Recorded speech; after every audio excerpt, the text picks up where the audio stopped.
c'est un mot qui est posé, qui s'appelle qui est hypothèse. Et en ce mot se vit ici intimement en fait un mot comme offrande. L'offrande de la hiérocosmogamie, pour qu'il y ait une ouverture aussi à, je veux dire, à ce qui est de plonger aussi en cette hypothèse, en cette ouverture qui permet aussi de s'écouter, et donc qui tend vers l'entendement. C'est un peu intellectuel ce que je dis là, je ne sais pas pourquoi je parle comme ça,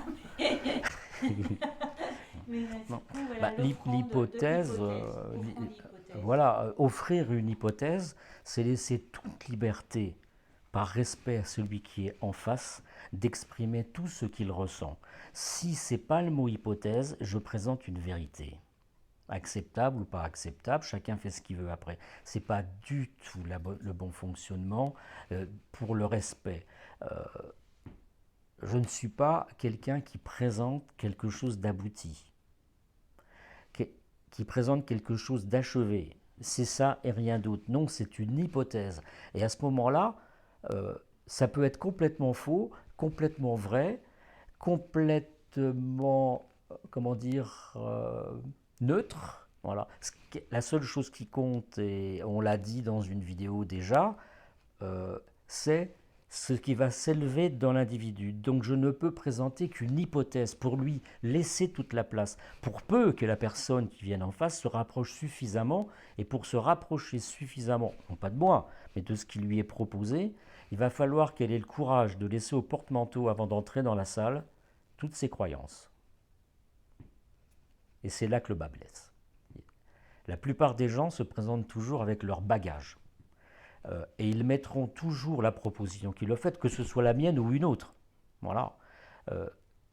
En frottement avec ce qu'ils ont vécu, avec ce qu'ils croient donc être la vérité, ce qu'ils pensent avoir compris.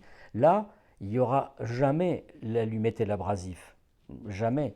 Les deux seront toujours séparés. C'est du temps perdu pour l'un et pour l'autre. Donc c'est un état de maturité, de venir à l'écoute de quelque chose le plus vite possible, par respect pour celui qui va offrir quelque chose, une hypothèse, voilà. Et dans l'autre sens, le même jeu.